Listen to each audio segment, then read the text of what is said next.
The Tom Mix Ralston Straight Shooters are on the air. And here comes Tom Mix, America's favorite cowboy. Hot Tony, come on, boy. Shredded Ralston for your breakfast. Starts the day off shining bright. Gives you lots of cowboy energy with a flavor that's just right. It's delicious and nutritious, bite-sized and ready to eat. Take a tip from Tom, go and tell your mom Shredded Ralston can't be beat. The Tom Mix Ralston Straight Shooters bring you action, mystery, and mile-a-minute thrills. Tonight you're about to hear another episode in a baffling mystery. The mystery of the Vanishing Village. Tom Mix and Sheriff Mike are trying to solve the oddest mystery of their career.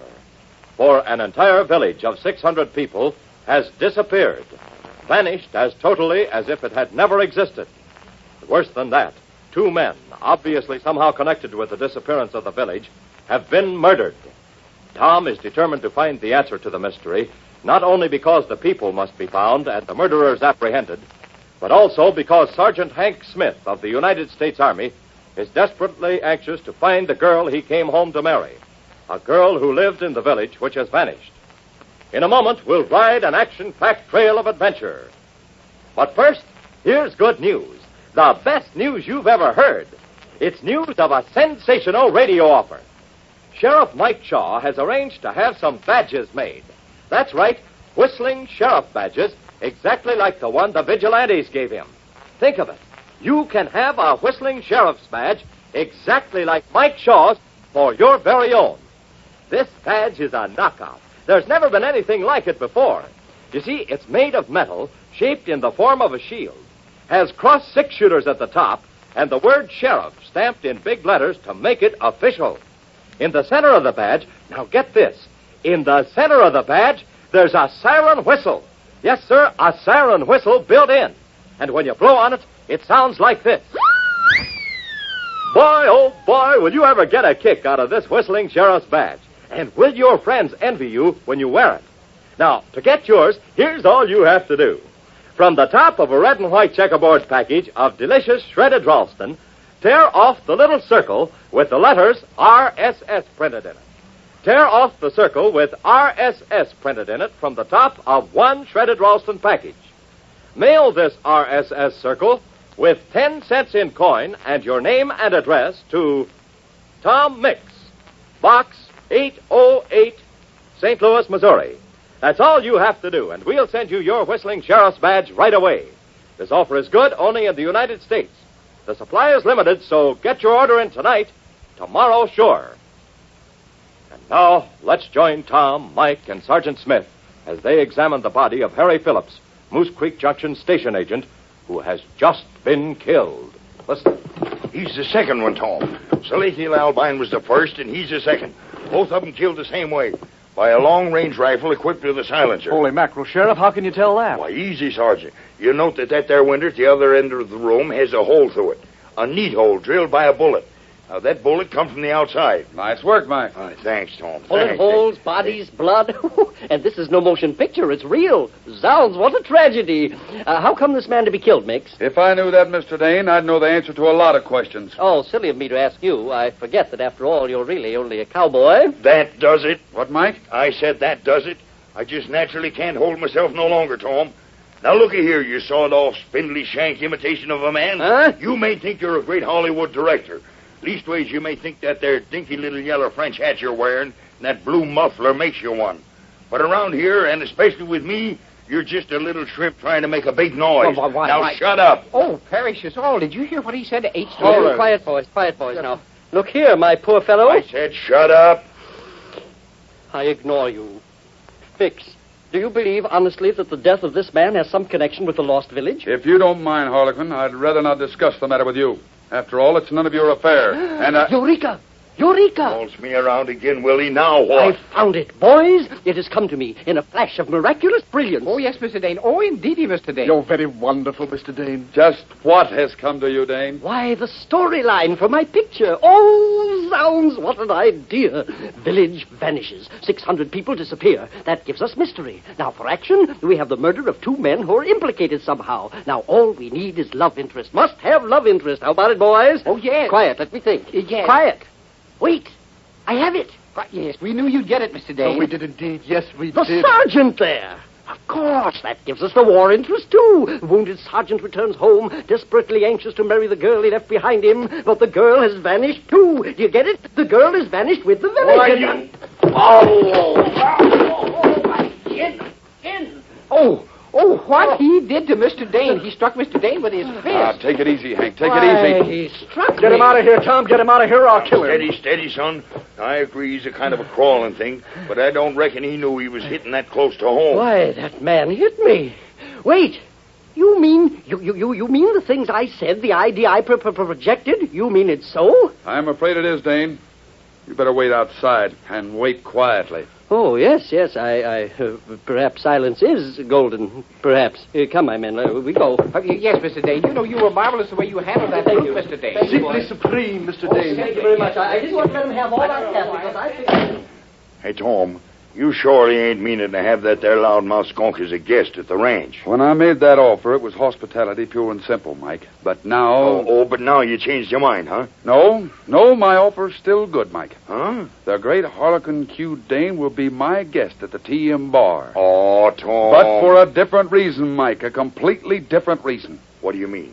What's in your mind? Just a feeling, Mike. Just one of those hunches that Harlequin Q. Dane is even more important than even he thinks he is.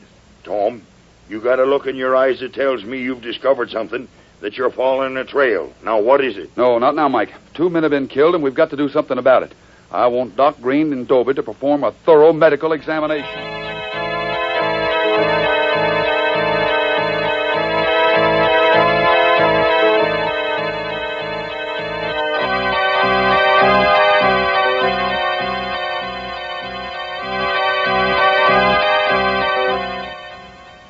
Later that night, Tom sits in his darkened office at the TM bar.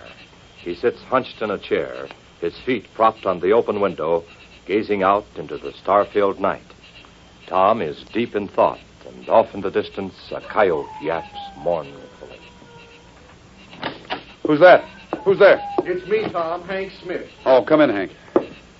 I know you're thinking, Tom. I know you're trying to figure out what the mess is all about. Oh, over here, Hank. No, don't turn on the light. Just take that other chair by the window. Thanks, Tom. Oh, I know how you're feeling, Hank. You're having a terrible time of it. You're certainly right about that.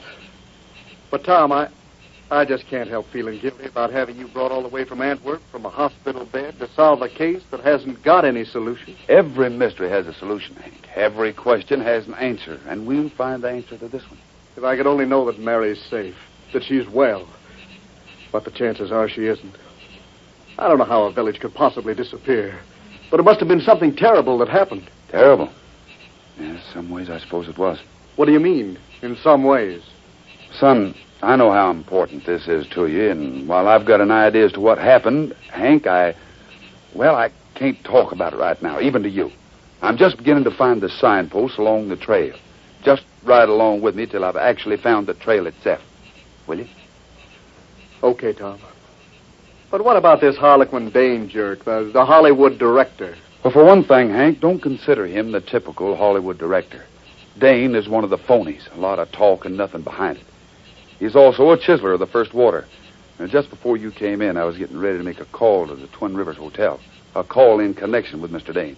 Do you mind if I do it now? Holy mackerel, of course not, Tom. So you see, there was one thing, among others, that I noticed about Mr. Dane that I never noticed before. Oh, Twin Rivers Hotel, please. Yes, ma'am, thank you. See, I've seen him often, Hank, when I've been making a picture in Hollywood. Him and his hangers-on, those boys who yes him to death.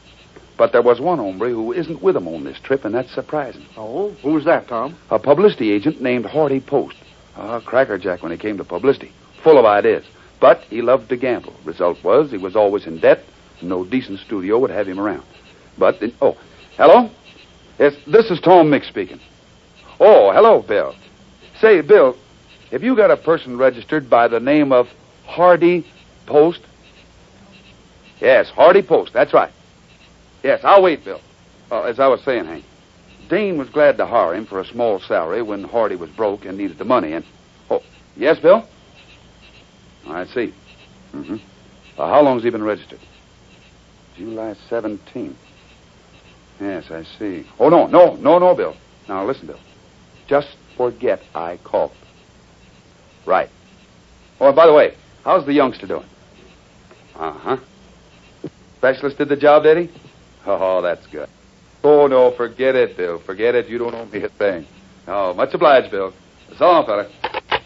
I was right, Hank. By heaven, I was right. Tom, you're excited. What is it? I don't know. I don't really know, but here are the facts. An entire village bank. A phony Hollywood director gets a letter from your father, a letter dated July the 8th. The letter says your father will be glad to have him come and make a picture in Smithville. Now, on July 17th, the Hollywood director's press agent arrives in Twin Rivers, the closest large town to Smithville, and he's been registered there ever since. Tom, what are you driving at? I tell you, I don't know, Hank. I'm just giving you the facts. I'm giving you the pieces of a jigsaw puzzle that we've got to put together. Now then, the Hollywood director, Harlequin Q. Dane, and his press agent, Hardy Post, are both the kind of men you wouldn't trust 10 inches. Also, the minute they enter the picture, an entire village disappears. I tell you, Hank, they're connected with us somehow, somewhere.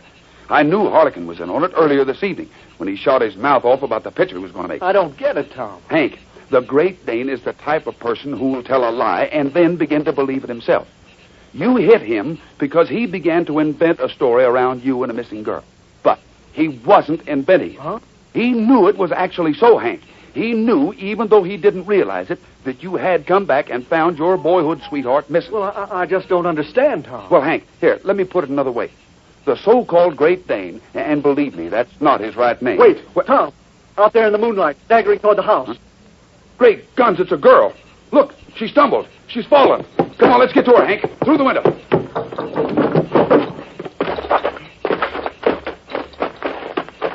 Tom, I got a feeling.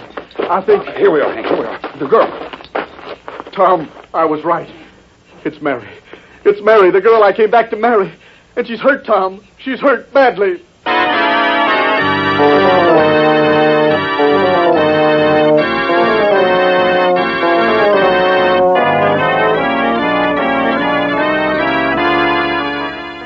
What is the meaning of this new development? Where has Mary Slade come from? What story will she have to tell about the vanished village of Smithville? Straight shooters, here's your chance to be a detective. You have all the facts and all the clues, just as many as Tom himself has. See if you can figure out the answer to this strange mystery yourself. And to check your solution and to follow a trail of breathtaking adventure, be sure to join Tom Mix and his Ralston Straight Shooters next Monday in the next episode of The Mystery of the Vanishing Village. And don't miss this sensational offer. To get a handsome whistling sheriff's badge, exactly like Mike Shaw's, act tonight, tomorrow sure. Boy, this badge is made of metal, and it's a beauty. Designed in the form of a shield, it has cross six-shooters at the top and the word sheriff in big raised letters to make it official. And built in the center of the badge is a siren whistle. That's right, a siren whistle used by the vigilante. When you blow on the whistle, it sounds like this. Boy, oh boy, this is one offer you don't want to miss. And here's all you have to do. To get your badge, just ask Mother to get you a red and white checkerboard package of delicious bite-sized shredded Ralston. From the top of the package, tear off the little circle with the letters RSS in it. Mail this RSS circle with your name and address and 10 cents in coin to Tom Mix, Box 808, St. Louis, Missouri. That's Box 808, St. Louis, Missouri. Do it tonight, tomorrow sure. This offer good only in the United States.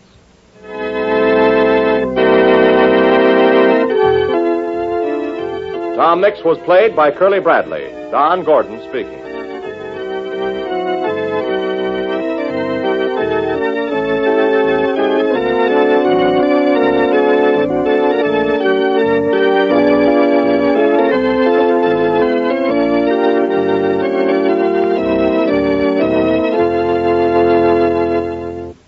This is the Mutual Broadcasting System.